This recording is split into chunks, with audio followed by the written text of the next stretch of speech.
This audio is brought to you by Muslim Central. Please consider donating to help cover our running costs and future projects by visiting www.muslimcentral.com/donate.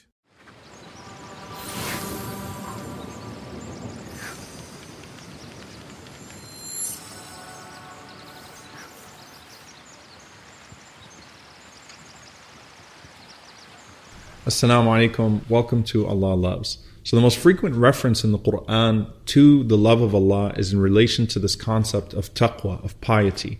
And it goes right into it in Surah Al-Baqarah, Alif Lam Mim, ذَلِكَ الْكِتَابُ لَا رَيْبَ فِيهِ هُدًى لِلْمُتَّقِينَ, that this is a book in which there is no doubt. It's a guidance for people of taqwa, people of piety.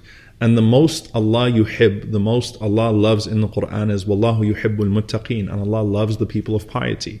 And the very first command that Allah gives to mankind in the Quran is يَا أَيُّهَا النَّاسُ اُعْبُدُوا رَبَّكُمُ الَّذِي خَلَقَكُمْ وَالَّذِينَ مِنْ قَبْلِكُمْ لَعَلَّكُمْ تَتَّقُونَ. O people, worship your Lord who created you and created those who came before you, so that you may have taqwa, so that you may be conscious of Him.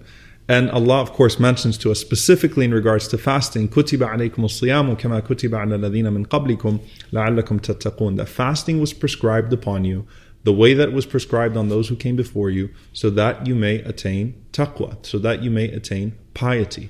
Now, how is this related to Allah's love? Because we're going to connect this, inshallah, all the way through these 30 episodes, and it's important to understand how it all comes down to this. Well, it starts off with how we understand the divine in the first place.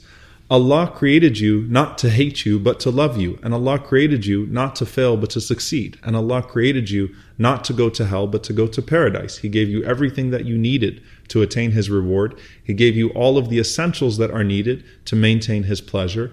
But it's actually that we understand that we're on this path back to Allah subhanahu wa ta'ala, and that we don't want to do anything that's going to compromise His love for us.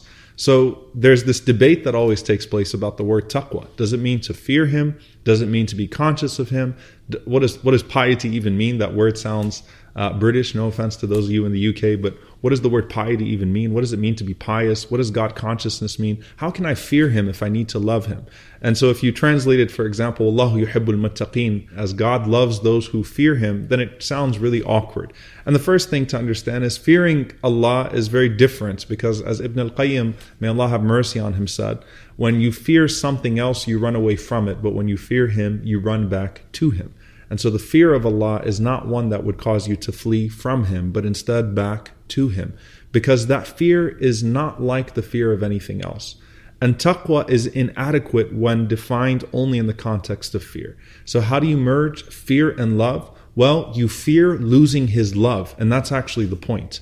Why is Ramadan such an effective way of us learning how to not lose His love? Because in Ramadan, we observe our consumption. We make sure that we don't physically consume anything that's going to nullify our fast.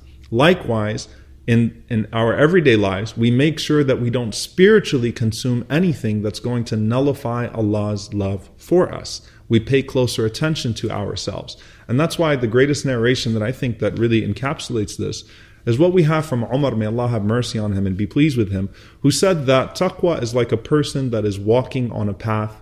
And again, we're on this path back to Allah, and there are these thorny bushes on the way.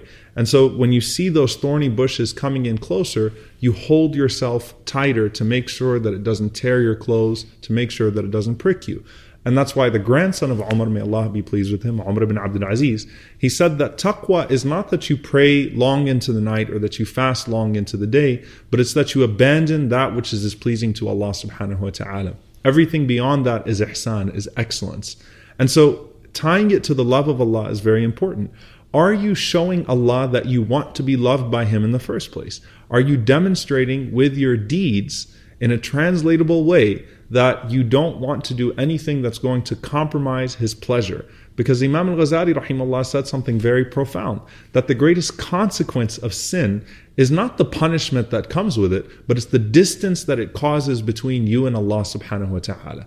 If we were created by God to return to Him in a way that's pleasing, and if He's given us everything that's needed to return to Him in that state, then the very first way we express a desire to be loved is that we show caution with things that could potentially compromise that love. So taqwa is that you are steering back to Allah. And the most practical way to deal with this is when you're in a gathering, for example, and you think about consumption, you're about to say something that's displeasing to Allah subhanahu wa ta'ala. And you stop yourself because you don't want to earn the displeasure of Allah. When you see something and you don't stare at it because you know that it could potentially earn you the displeasure of Allah subhanahu wa ta'ala. When you're about to do something that could earn you the displeasure of Allah, but you stop yourself because you know that the greatest consequence is that distance. So everything else beyond that, inshallah ta'ala, we'll talk about in the forthcoming episodes.